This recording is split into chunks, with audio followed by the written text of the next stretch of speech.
When you worry too much, baka kulang sa pananalig. Perhaps you're lacking in faith. So Matthew 8:24-26, without warning, a furious storm came up on the lake so that the waves swept over the boat. But Jesus was sleeping. The disciples went and woke him, saying, "Lord, save us. We're going to drown." He replied, "You of little faith, why are you so afraid?" Then he got up and rebuked the winds and the waves, and it was completely calm. Well, actually, rational naman at valid yung fear nila dahil malakas ang bagyo, sinasalanta ng bagyo at ng mga waves at mga alon at hangin yung kanilang sasakyang pangdagat. Hindi naman imposibleng matakot ganun at hindi naman yun unreasonable. Pero nakita natin yung statement ng Panginoong Hesus dito. He equated fear with lack of faith. Kaya pag marami tayong mga takot at kinakatakutan, ang dapat nating siyasatin yung ating pananalig. We should check our faith. The more faith we have, the less fears. The more fears, it means the less faith. Sabi nga, faith is the assurance of things hoped for, the evidence of things not seen. And if you're assured and you have evidence of God's goodness through faith, you will be much, much less prone to worry. Kaya si Pedro, nung pinalakad ng Panginoon sa tubig, nung siya'y nag-alala, natakot, siya'y lumubog. Matthew 14:29-31, "Come," he said. Then Peter got out of the boat, walked on the water, and came toward Jesus.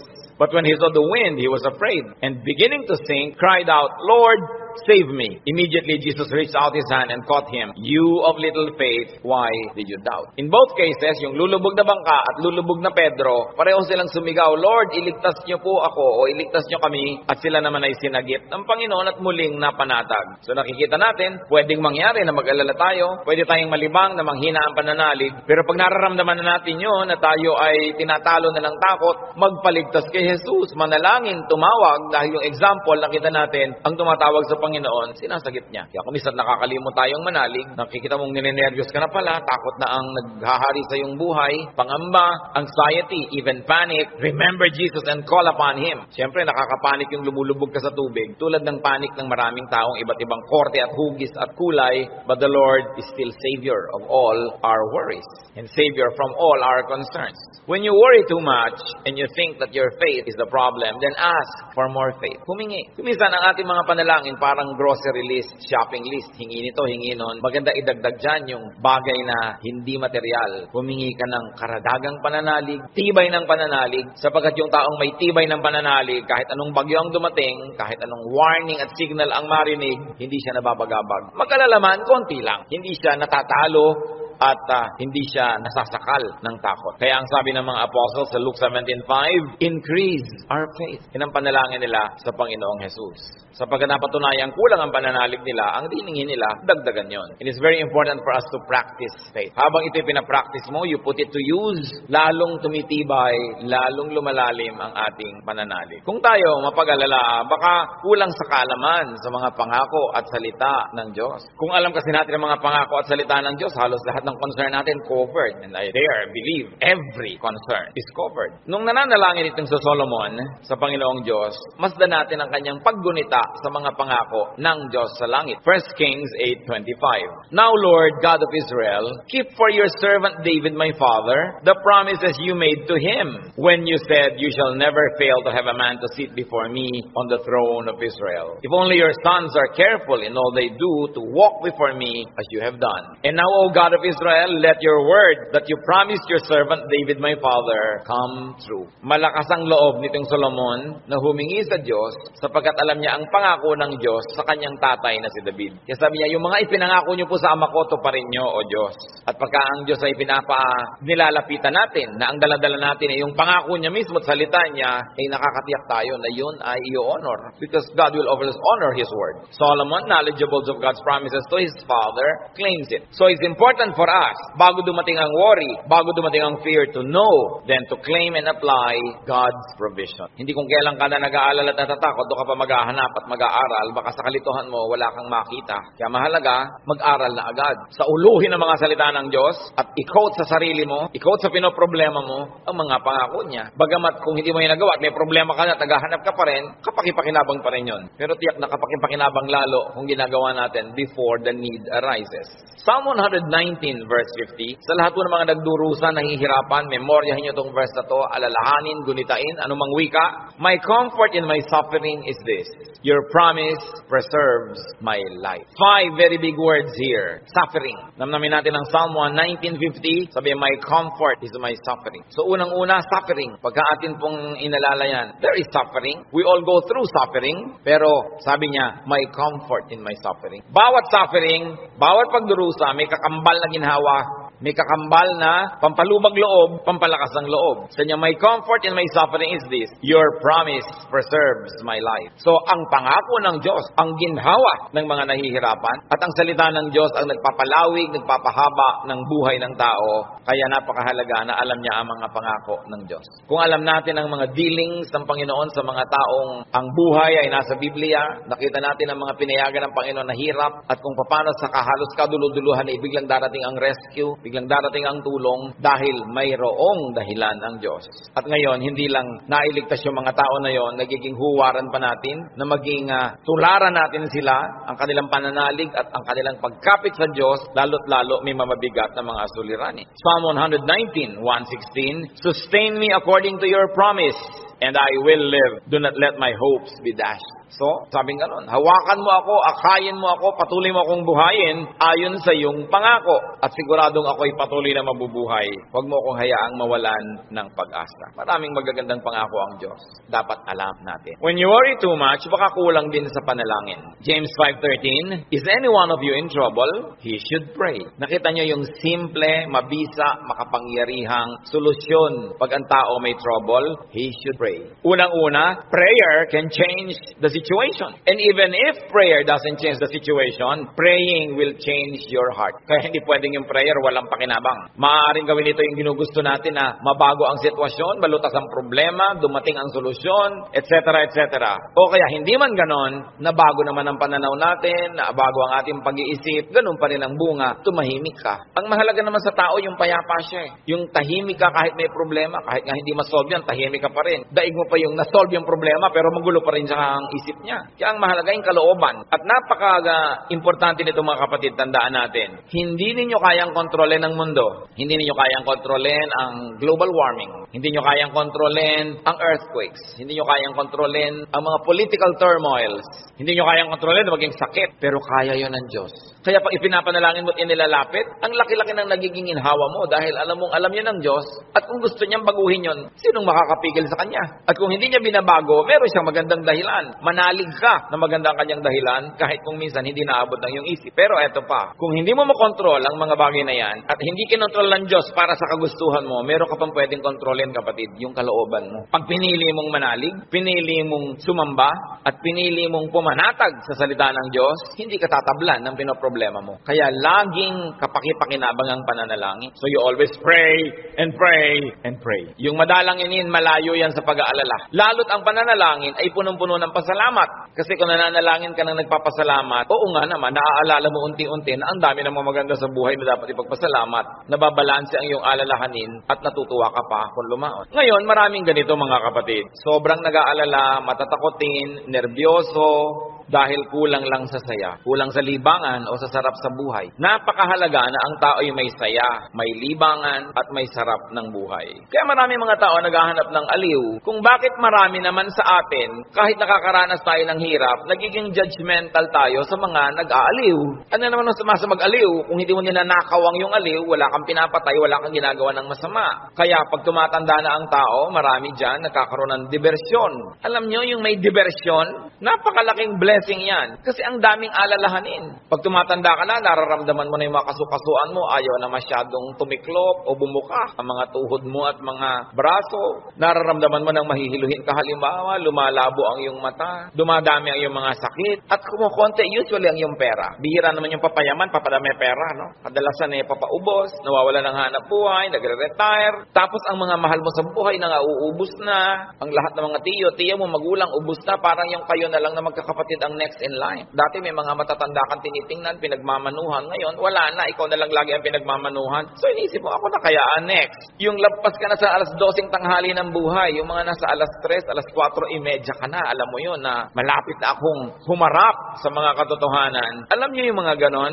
sobrang magbigay ng alalahanin. At hindi na iintindihan nyo ng mga tao na hindi pa nakakaranas noon. Kaya marami sa ganong edad, mga past 50, kung kailan pa nagkaroon ng ganong edad, machichismis pa. Ang bata-bata naman ang boyfriend ni kumare.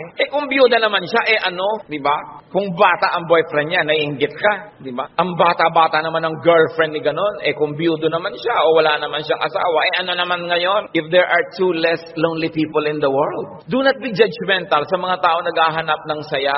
Kasi kadalasan, yung saya mo na lang ang nagtatawid sa'yo sa dilim ng gabi. Yung konting saya mo na lang ang nagbibigay sa'yo ng dahilan para mabuhay pa uli, para bukas o next week. Yung konting libangan mo ang nagbibigay sa'yo ng liwanag sa otherwise, ang dami-dami mo mga alalahanin sa buhay. Hindi dapat silang ginajudge. Pag may nakikita kang dalawang taong magkasama, hindi sila magkaedad, ang tanda-tanda naman ng boyfriend niya, baka naman kulang siya sa pag-ibig ng magulang nung araw. Mabuti nakakuha na ng husband, meron pang tatay. Kung minsan bonus, may lolo pa. Inggit ka, di ba? Kung minsan naman, bakit kaya ang bata-bata nang nagugustuhan ito, may edad na siya? Kung puro kapwa matanda niya ang nakikita, ang pinag-uusapan laging arthritis, blood pressure, blood sugar, mga katarata, glaucoma, nakaka-depress. Kaya kung minsan masarap kasama yung bata na walang iniisip na mga alalahanin, puro happening at gimmick ang naiisip, nalilimutan mo mga problema mo. At yung problemang hindi na-solve, malaking bagay kung nalilimutan man lang kahit sandali. Because you keep your sanity and you keep your cheerfulness. Mga kapatid, huwag kayong killjoy sa mga taong humahanap ng ligaya. Kasi hindi nyo naman papaligayahin Halimbawa, yung nanay nyong byuda, may boyfriend. Mano, byuda naman. Bakit sasamahan mo ba siya pag gusto niyang manood ng TV? Sasamahan mo ba siyang manood ng sunset? Hindi rin naman. Busy ka rin sa sarili mong asawa at mga anak. Tapos pinagkakaitan mo yung nanay mo, yung tatay mo ng kaligayahan. Ang mga tao kasi maraming dala, maraming problema. Matuwa tayo pag nakakakita sila ng konting itinatawid sila sa ganong mga hirap. Pasalamat ka na hindi na nga ikaw ang magtatawid at hindi na ikaw yung kailangang laging nandoon. People have needs. Kaya kailangan maging maunawain. Kaya kung marami tayong mga alalahanin, baka kulang ka lang sa entertainment. Hindi naman masama yung entertainment Basta wala kang binibreak na law of God. Kumisa kasi yung mga relihiyoso kung bakit galit na galit sa mga tao. Hoy, alam mo, Christian na Christian si nakita ko siyang nagbingo. Kung lumigaya ba siya, hindi naman ninakaw sa'yo yung pantaya. So, marami magtatanong niya sa akin and marami will feel uncomfortable. But, lalo yung mga may edad na nating mga nanay, mga tatay, kung ikaliligaya nila, diba? Kakausapin mo ba yan sa haba ng mga kwento? Hindi naman lagi. Basta't walang nananakawan at hindi ka naman naghahangad, gusto mo lang malibang. Kung gusto ng Panginoon, tayo ay magkaroon ng buhay na masaya. Si Elijah, propetang-propeta, natalo ng lungkot, gusto tuloy mamatay. 1 Kings 19:3-5. Elijah was afraid and ran for his life. When he came to Beersheba in Judah, he left his servant there, while he himself went a day's journey into the desert. He came to a broom tree, sat down under it, and prayed that he might die. I have had enough, Lord, he said. Take my life. I am no better than my ancestors. Then he lay down under the tree and fell asleep. Nakita niyo ang problema niya, natatakot siya, nagtatakbo siya, napagod, tapos iniwan pa niya yung assistant niyang lalaki, nag-isa siya maghapon, magnamag, sobrang nalungkot, na-depress tuloy, pinaghahalo-halong gutom, pagod, gusto tuloy mamatay. Pero nung ginising ng anghel, pinakain, pinainom, pinatulog uli, ginising, pinakain, pinainom, pinatulog uli. Sumaya na naman, tuloy na naman ang ministry niya. Mahalaga nakakatawid ka sa difficult days. Ecclesiastes 2:24, a man can do nothing better than to eat and drink and find satisfaction in his work. This too I see is from the hand of God. Nakita nyo, mapakahalaga kay Solomon i-emphasize na sabi niya, yung pagkain, pag-inom, pagsasaya, galing din yan sa Diyos. Bakit niya idinidiin? Kasi akala ng iba, ang galing lang sa Diyos, tini, krus, pasakit, kalbaryo. Ganun. Kung kailangan danasin yun, danasin. Pero hindi laging ganun ang kalooban ng Panginoon. Gusto niya tayo na mag-enjoy. At sabi, to find satisfaction in all His work. Not in somebody else's work, not in somebody else's fruits, but in someone's work. In other words, kung nasan ka, kung anong ginagawa mo, doon ka umimbento ng saya. Doon ka humanap ng ikaliligaya mo. Sapagkat yun ang doable, yun ang reachable. Ecclesiastes 3:13, that everyone may eat and drink and find satisfaction in all his toil. This is the gift of God. Gusto ng Diyos, pag kumakain ka, masaya ka. Umiinom ka, na-enjoy mo yung iniinom mo. May ginagawa ka, hindi ka nagdadabog, natutuwa ka ka sa ginagawa mo. Ang payo pa ni Solomon, Ecclesiastes 9:8, always be clothed in white and always anoint your head with oil. Baka naman bukas nakaputi na kayo lahat. Yung puti kasi is associated with linen sa Israel at sa mga disyertong bansa tulad ng Egypt, kaya lahat ng mga nobles laging naka-white, nakalinen. Ibig sabihin kasi comfortable and beautiful. So ang sinasabi ni Solomon, be comfortable, have pleasure, and enjoy beauty even in what you wear. Sa dami ng lungkot ng mundo, pag may konting saya na pwede mong kunin sa hangin, kunin mo. Pag may konting kaligayahan, kunin mo. Kasi maraming kalungkutan na hindi mo pwedeng iwasan. Mabuti na yung marami kang deposit sa alkansya ng saya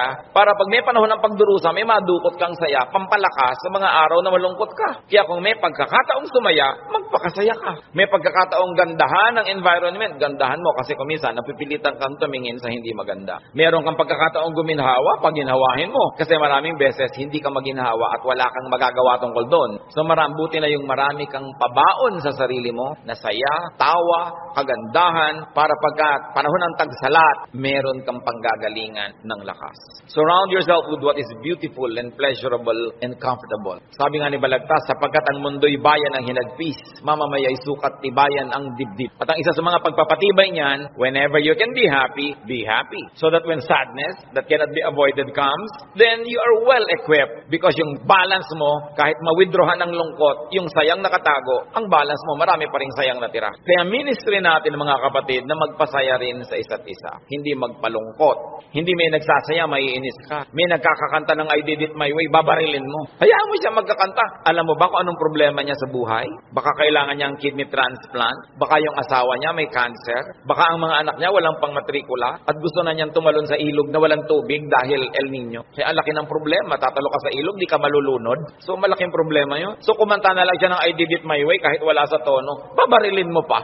Surviving na nga yung tao. Marami sa atin, they're just trying to survive. Kumisa nagdadamit ng akala mo payaso o Santa Claus o snowman, hindi mo siya maintindihan. Pero kung nagpapaligaya ba sa kanya, hindi naman ninakaw sa iyo yung suot niya, anong paki mo? Hayaan mo siya, masaya siya. Hindi natin dapat ginadjudge yung kapwa according to our standard. Ako, hindi ko isusuot yan. Siguro, kontento ka sa buhay mo ngayon, masaya ka. Iba ka may hinahanap siyang ligaya na hindi mo naman ibibigay. Ano ngayon kung gano'n ang suot niya? Mahalaga sa spiritualidad, ang tunay na spiritualidad, ang bunga niyan mga kapatid, kabaitan sa kapwa. Kung hindi ka mabait, kahit sa ulo mo yung buong Biblia, sayang lang. Para ano? When you worry too much, baka sobra ka ng pakikinig sa balita. Bad news. Yung makinig sa balita, manood ng primetime TV, garantisado lulungkot ka. Kung hindi ka naman mawala ng ganang kumain dahil oras ng hapunan. Babae, tinadtad, sinigan, inilagay sa drum, nilagyan ng semento, hinulog sa dagat. Gusto niyo bang panghimagas yan sa inyong paghahapunan? O kaya appetizer, kung late kayo wala kayong mapapala kapapanood yan. Hindi niyo naman kailangan malaman. Nananakot lang para bumenta. Siyempre, because bad news is good news in journalism. Ibig sabihin, papansinin ng tao. Pag nagpapakinig ka sa mga El Nino, La Nina na yan, mga earthquake, takot ang aabutin mo. May magagawa ka ba dyan? Ikaw ba si Bernardo Carpio? Sige, pigilan mo ang paggalaw ng lupa para huwag lumindol. Kaya mo ba yan? So yan ang mga takot na hindi mo naman kailangang entertainin. Kasi wala ka naman magagawa tukol dyan. Kaya manalangin ka. Yan sabi, pray, pray, pray. Siyempre, marami pang nananakot ay padami na ng padami ang tao sa mundo. Actually, pag nag-aeroplano kayo, makikita nyo, ang dami pang lupang walang laman eh. Nagkakagulo lang yung mga tao sa mga bayan-bayan at crossing. Pero ang dami pang maluwag. Napakarami ka lang siksikan kasi because of the imbalance ng economy. Natatakot ang mga tao na mauubos na daw ang langis. Actually, mga daang taon pa yan bago maubos. At hindi pa nga nauubos, nakaka-invento na ang tao ng mga bagong alternative sources of energy. Ang tao kasi fearfully and wonderfully made by God. We were made wonderfully. People will find a way as life finds a way. Sabi niyo ba, papangit na ang buhay? Hindi totoo yun. Tingnan niyo lang ang cellphone na hawak niyo o nasa bag niyo, malalaman niyo umasenso ang buhay. Nung araw, mayayaman lang ang mga may telepono. Yung halos gumapang ka sa lupa, kumatok, pwede po bang makitawag, Mrs. Cruz? Diba? Dahil sila lang ang may telepono, siya naman may rollers pa. Mamaya, ngayon kahit balot vendor, may cellphone. Hindi pa ba yan asenso ng humanidad? Ang mga pharaoh, ang mga Roman emperors, ngayon nahuhukay mga bangkay nila, simpleng abscess lang ng bagang namatay. Appendicitis namatay. Ngayon, routine na lang yan. Diba? Routine. Ang dati nating presidente, Manuel Quezon, namatay sa tuberculosis. Ngayon, nagagamot na yan. In other words, nag-i-improve ang science, nag-i-improve ang technology. Natututo tayo ng green architecture, green lifestyle. So natin parumi ang mga ilog, buti pa ng araw na malilinis ang ilog natin. Lilinis din yan kasi magigising din tayo sa katotohanan na walang kwenta ang maruming ilog. Yung dating kaya rumi-ruming ilog sa Singapore, ngayon ang linis-linis na, ang dami na uling isda. Ganon din naman sa Stockholm, sa Sweden. Sa gitna ng city, ang linis ng ilog, may mga nangingisda, kinakain nilang isda. Dati daw yun parang Pasig. In other words, ang tao kasi natututo. Matututo, di mag-a-adjust tayo eh. Nagkakaroon ng maraming research sa siyensya. Di ba kahit nga ngayon 10, mukhang 30. Napapahaba ang kabataan para mag-enjoy pa ng maraming bagay. Yung mga kulot ngayon, gusto mo tuwid ang buhok mo, bukas tuwid. Gusto mo kulot ulit next week, kulot. Maraming nagagawa ang tao. Ang pagkain, nung araw nga, bago ka makakain ng palitaw, palang magigiling ka pa ng malagkit, mga 3 oras mong ginigiling-giling sa bato. Ngayon, punta ka sa Villa Mare, mamimili ka ng lahat. Parang piyesta araw-araw. Maraming tao nung araw, pagka piyesta lang nakakakain ng lechon o kaya ng karne. Kasi hindi naman available. Pero ngayon, pipiliin mo pa. Puro leg ba, puro likod, puro napipili. Ang trend ng buhay, pag tinan nyo mga kapatid, papaganda. Huwag kayo nawawala ng pag-asa, huwag kayo nagpapalungkot dyan. Kasi God is in control. Ngayon, pag nagpapakinig kayo sa mga prophet of doom, sa sobrang prophecy, lulungkot din kayo. Diba? Ang alam natin, ang ending ng lahat ng prophecy, darating ang Diyos, o babalik tayo sa Diyos, o alam mo nang mauna doon, yung pa rin ang tunay na ending, no matter what the detail. Kaya nang ating dapat bigyan ng pansin. We romance the past too much. Laging the good old days, the good old days. Sabi ni Solomon sa Ecclesiastes 7:10, do not say, why were the old days better than these? For it is not wise to ask such questions. Huwag kayong magdrama-drama, laging yung hinahanap yung kahapon ng araw. Yung nung araw, nasasakay ka halimbawa sa bus, talagang yung buhok mo hinila na ng lahat ng hangin bago ka makarating sa Maynila. Yung the good old days ba yun? Na para ka magkaroon ng ice cream, gagawa ka? Good old days ba yun? Marami tayong hindi ina-appreciate sa present. Sa accomplishment ng humanidad at ng kabihasnan because we romance the past too much.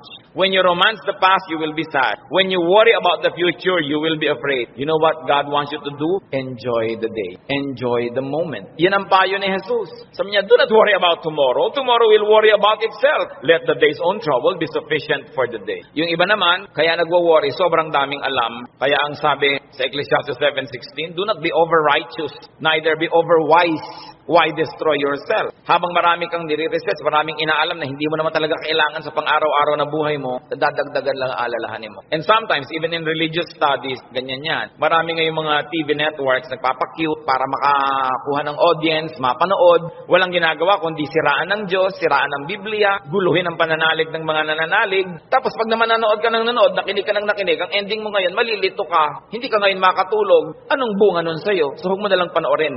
Tahimik ang pananalig mo, peaceful ka, that is a gift from God. Do not permit the enemy to disturb you. Kaya sabi, why destroy yourself? Don't be overwise. Alam niyo yung pagiging wise, it's a very difficult and a very high calling. Kaya mga tinatawag ng Diyos na maging mga philosopher, maging mga prophets, maging mga mangangaral, mahirap yun. Kasi pag lumalalim, tumataas ang iyong alam, nagiging vulnerable ka to so many anxieties and fears.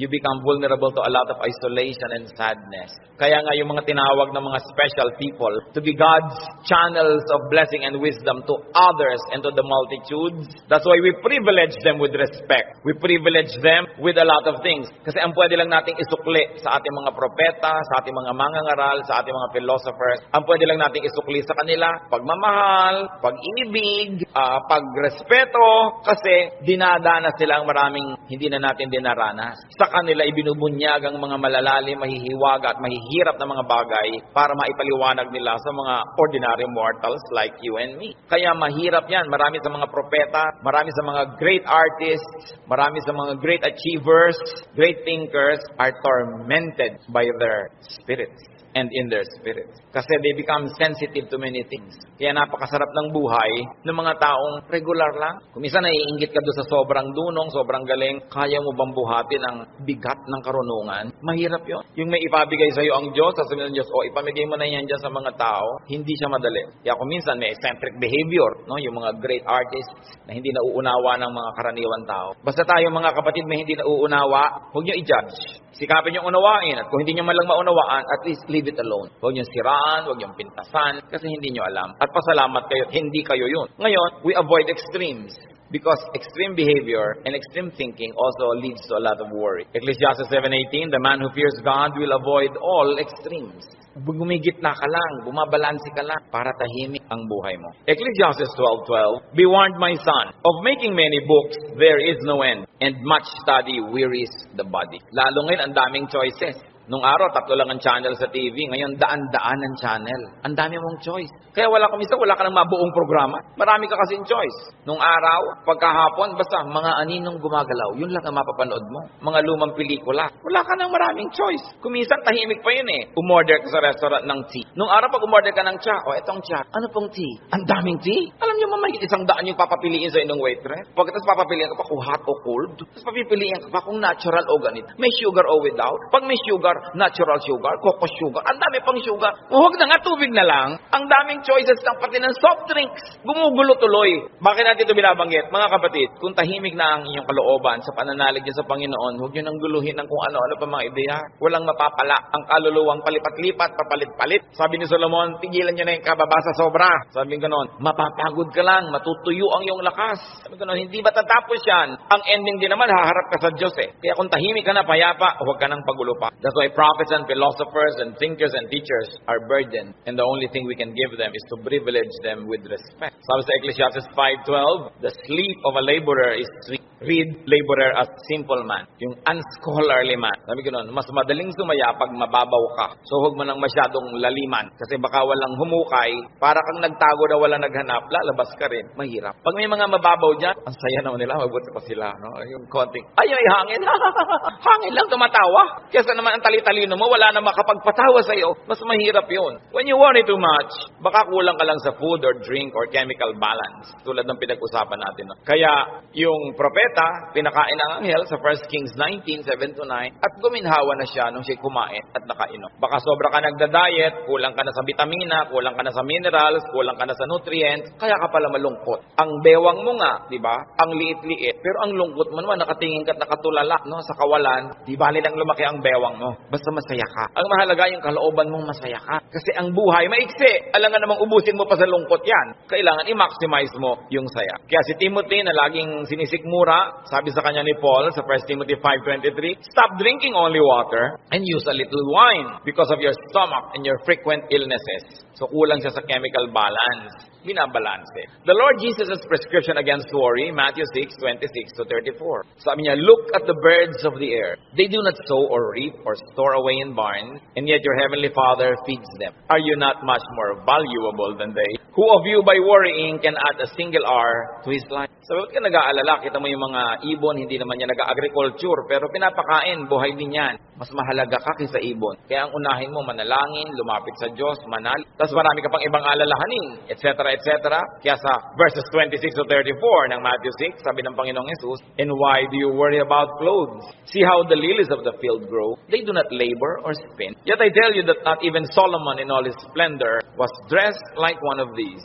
And if that is how God clothes the grass of the field, which is here today and tomorrow is thrown into the fire, will He not much more clothe you, O you of little faith? So, ba't ka nag-aalala kung ano isusuot mo? Mga little things pa yan. Kasi yung damit dyan, symbolic of all other things.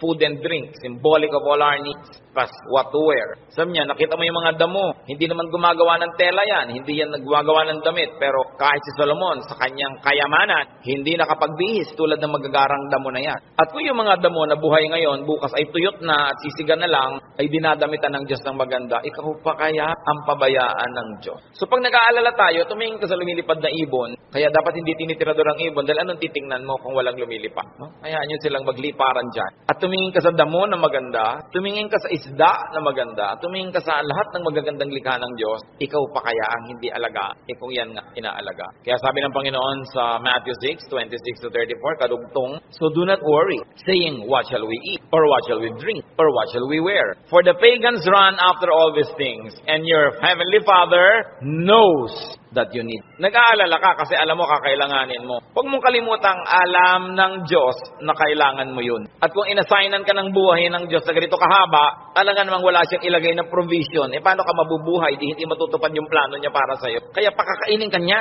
Bubuhayin ka niya. Maaaring hindi siya laging gumawa ng himala, pero itinanim niya sa iyong isip, sa iyong puso, sa iyong naturalesa na bubuhayin mo ang iyong sarili kahit anong mangyari. Life finds a way. Kaya yung mga nagbebenta ng life insurance, pag tinanong tinanong mo, ba't po kayo nag-i-insure ng mga tao? Paano kung mamatay lahat yan? Hindi. Kasi ang tao, talagang kahit ano mangyari, pananatilihin niya ang sarili niyang buhay. Kaya yun ang kakampi ng insurance company, yung pag-ibig ng tao sa buhay, nabubuhayin niya ang sarili niya. Ikaw ba halimbawa, pag may insurance ka, napapalitan ng paa mong naputol, puputulin mo nga para mapalitan. Hindi, di ba? Hindi ko may insurance ka, gagawin mo yun. Kasi mahal mo yung katawan mo, mahal mo yung buhay mo. Itinakda yun ng Diyos. Kaya mananatili ang tao under His care. It is natural to us. So why worry about global warming? Luma na yun. El Nino or La Nina or earthquakes, lalong luma na yun. No? Pag tinignan yung mga guho ng mga Roman buildings ng 2,000 taon na ang nakalipas, noon lumindol. Laging may lindol. Lagi. Buhay pa rin ang buong humanidad. No? May mga nasasalanta, pero marami pa rin nanatiling buhay. At as we always say, earthquakes don't kill, but bad buildings do. Kaya nga nagkakaroon ng kapabayaan yung mga tao. Kumisan, pahamak tuloy. Yung mga earthquake na yan, noon pa yan, unang panahon pa. Hindi na yan bago. Sabi sa Ecclesiastes 1:9-10, what has been will be again, and what has been done will be done again. There is nothing new under the sun. Alam na yan. Nagkaroon lang kasi ng pangalan niyang El Nino, kaya naging warriors tayo. Nung araw pa unang panahon, hindi umuulan, yung mga tao magpo-prosesyon sa mga bukid para umulan. Nangyayari na noon. Pero may bukid pa rin, may tao pa rin, dumadami pa nga. Is there anything of which one can say, look, there is something new? It was here already, long ago. It was here before our time. And if it was here before our time, it was God designed, God ordained. It is in accordance with God's will. And if God promises that He will take care of you, and He knows the natural things that will happen, God knows how to take care of His people. Yun ang dapat nating panghawakan. Hindi ka padala sa takot, sa mga sensational news. Kapatid, kung ano man ang pinoproblema mo, nandyan na yan, matagal na. Inilagay yan dyan ng Diyos. O kung hindi man, pinayagan niyang malagay yan dyan. Alam niya. At kung alam ng Diyos, pwede kang magtiwala. Huwag mong problemahin. Listen, church. Ang problema, nagiging problema kasi pinoproblema. Pag hindi mo pinroblema, di hindi problema. Kaya dalawang tao, dalawang ina, yung isa yung anak, wala pa, alas 2 ng umaga, balisang-balisa, hindi makatulog. Yung isang ina naman, tulog na tulog, parehong wala yung anak nila. Yung isa kasi pinoproblema niya, yung isa hindi. So, malaki na yun, alam na niya umuwi. Lalong-lalo kung may pangatlo pa na hindi naman problema, tapos niya, ipinanalangin ko na sa Lord. Wala ako sa kinakalagyan ng anak ko ngayon, pero nandun ang Diyos, so binilin ko na. In fact, mas mahal naman ng Diyos yung anak ko kaysa mahal ko yung anak ko. So magtitiwala ako at matutulog ako dahil anong mapapala kung gising ako dito. So iba-ibang attitude, pare-parehong sitwasyon. Your attitude will shape your lifestyle. Ganun nyo. Kung minsan merong mga asawa na hindi na halos pansinin ng asawa nila, laging wala. Merong mga nag-aalala, bakit siya laging wala, etc. etc. Meron mga, ay salamat, wala siya. Marami akong magagawa ngayon, walang abala. Nasa sayo yan, kung anong gagawin mo sa buhay mo. Pero hanggang hindi mo pinoproblema ang isang bagay, hindi yun problema. May iniisip mo, ano kaya, Pastor, ano magagangyari po pag natunaw lahat ng mga yelo sa North Pole? Lumayas ka sa harap ko, hindi ko alam. Bakit mo ipapaproblema sa akin ng mga yelo sa North Pole? Diba? Dati po problemahin yan. Magdasal ka, kahit alam ko na kasi lumubog ang buong mundo eh. Gusto ng Lord na lumutang sila Noah, lumutang. Di lumapit ka sa Diyos para kahit lumubog, lumutang ka. Bakit mo paproblemahin yung buong yelo, buong Antarctica? Ang saya-saya ng buhay ko dito, bibigyan mo ako ng problema. Ano po kaya't naglilindol? Kaya ba natin pigilit kahit anong gawin natin dito? Diba? But of course, there are practical things you can do to minimize risk and danger. But you can only do so much.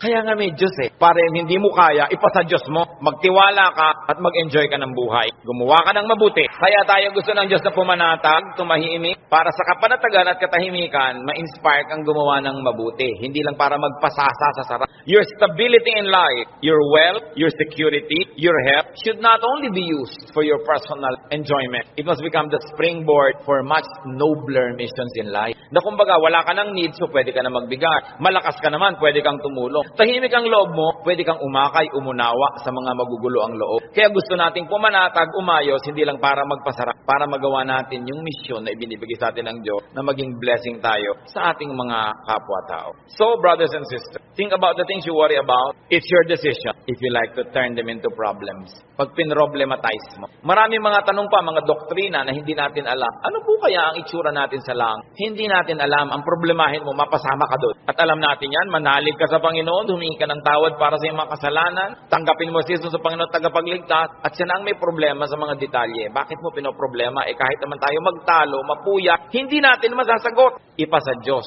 ang mga bagay. Ito ang isa sa mga pinakamalalalim na regalo ng Diyos sa atin sa pananalig. Nagkakaroon ka ng kapayapa, nagkakaroon ka ng katahimikan. Matthew 6:26-34, karagdagan. Sabi ng Panginoon, sa halip ng mga problema kayo, seek first His kingdom and His righteousness, and all these things will be given to you as well. Therefore, do not worry about tomorrow, For tomorrow will worry about itself. Each day has enough trouble of its own. Huwag laging alalahanin ang nakaraan, nakakalungkot. Kaya pag kami mga medyo senior ladies magpa-party, tapos ini-invite ako, baka ang tugtog yun, puro 60s and 70s, ayaw kong pumunta. Puro na lang tayo nung high school natin, nung ganyan. Wala na ba tayong future? Puro past na lang ang pinag-uusapan. Kaya kung minsan nakakatamad na rin umatin ng mga high school reunion, walang pinag-uusapan ko din yung nakaraan. Mahalaga ang tao, engage niya yung today, hopeful siya about tomorrow, may mga plans siyang pinag-uusapan, hindi puro past, hindi puro lungkot. Kasi sayang ang isang araw na inubos mo sa lungkot, pwede mo namang pasaya. Okay, maganda rin naman kung minsan makinig ng mga lumang tugtog, mag-alala ng kahapon, pero huwag sobra. Because when you romance the past, you will be sad. Marami pa tayong, kaya hindi pa tayo kinukuha ng Diyos. May today pa, para mabuhay tayo today. At yung bukas, hawak niya yan, hindi natin hawak. So huwag yung agawin sa Kanya. Kaya nagiging mabigat, inaagaw niyo sa Diyos yung pagbuhat sa past. Pero yung today, kayang-kaya nating hawakan sa tulong ng Diyos. Kasi ibinibigay niya sa atin yung today. So sabi niya, ang alalahanin mo lang yung today.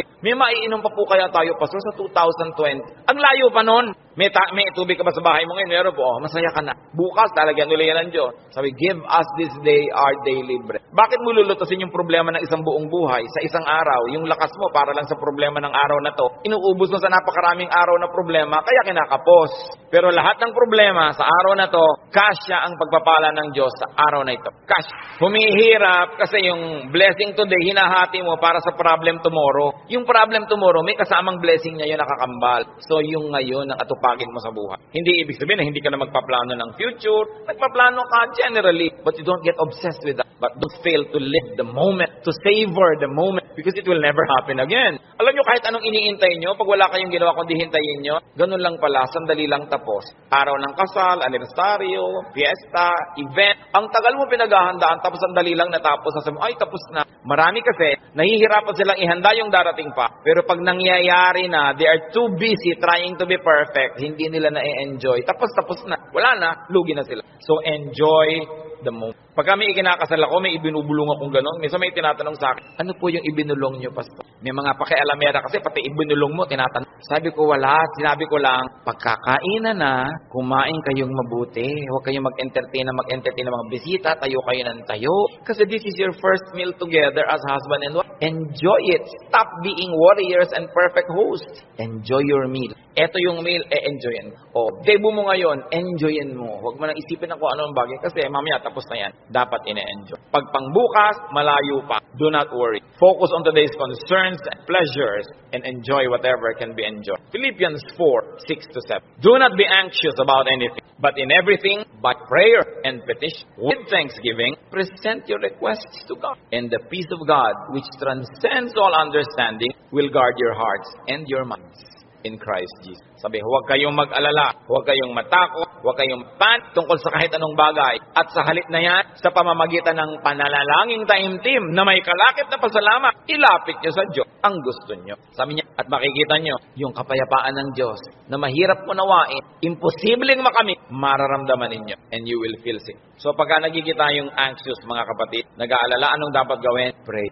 With thanksgiving. Hindi lang pray, puro request. May thanksgiving. Kasi nga, habang naaalala mo yung pagpapasalamat mo, naaalala mo, oo nga naman, maraming maganda sa buhay. Pati ikaw, nababago. Don't be anxious about anything. So do not problematize life in its details. And 1 Peter 5:7 is so very, very powerful. Cast all your anxiety on Him because He cares for you. Sabi, ibigay nyo kay Kristo ang inyong mga alalahanin. Kasi Lord, nag-aalala po ako tungkol sa buhay ko, nag-aalala ako tungkol sa impyerno, nagpapaalala ako tungkol sa buhay na walang hanggan, sa kabilang buhay, nag-aalala ako tungkol sa kakainin ko, sa ganito, sa ganon. Sabi ni Jesus, binayaran ko na yun sa cross, bakit inaalala mo pa? Bayad na yan ha. Kaya sabi, cast all your anxiety on Him. Kasi bayad na. Ipapaalala sa ni Jesus, huwag mo nang problemahin, tapos na yan. Binayaran na. Kaya nga ako nagdugo, nasugatan, nahirap, mahirapan, nagdusa, namatay. Para hindi ka na magdusa. Bakit ginokopya mo ako? Hindi naman ikaw ako. Ba't ka naman problema? Problema ko yan. Kaya nga si Jesus, Savior. He is Savior. He is Lord. Lord over all our problems and cares.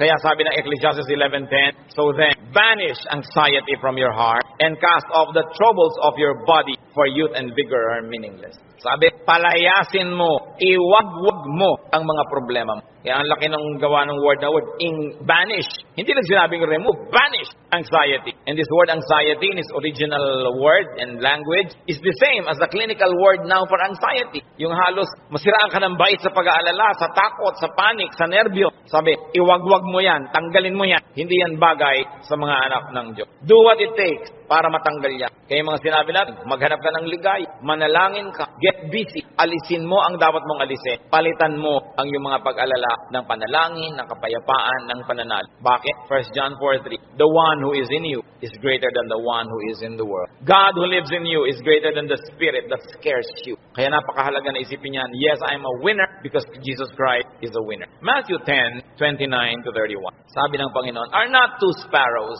sold for a penny? Yet not one of them will fall to the ground apart from the will of your Father. And even the very hairs of your head are all numbered. So don't be afraid. You are worth more than many sparrows. Yung maliliit na ibon sa Israel, ang mura-mura, dalawa nun, isang pera lang. Para halos economic value. Sabi ng Panginoon, hindi ba ang mumura ng mga ibon na yan halos walang halaga? Pero wala ni isa sa mga yan ang namamatay nang hindi alam ng Diyos at hindi pinapayagan ng Diyos. Pati sila, pinapayagan muna ng Diyos na mamatay bago mamatay. Alam ng Diyos ang nangyayari sa kanila. Ikaw, sabing ganon, pati nga number ng buhok mo dyan sa anit mo, alam niya. Alam ng Diyos kung ilan nang nalaglag sa unan kagabi, sumama sa shower, ilan niya kung ilan tumutubo, alam niya kung ilan yung nalalagas. Ibig sabihin, ang pagkakaalam ng Diyos sa buhay natin, very updated and very detailed. Kaya sabi niya, huwag kang mag-alala, higit kang mahalaga kaysa maliliit na ibon. Kaya pinapahalagahan ng Diyos ang iyong buhay, pahalagahan mo rin, at huwag kang matakot kahit kailan. Ano ang mga ipinag-aalala niyo mga kapatid? Sa mga binanggit natin o sa mga hindi natin nabanggit, palayasin niyo sa buhay niyo.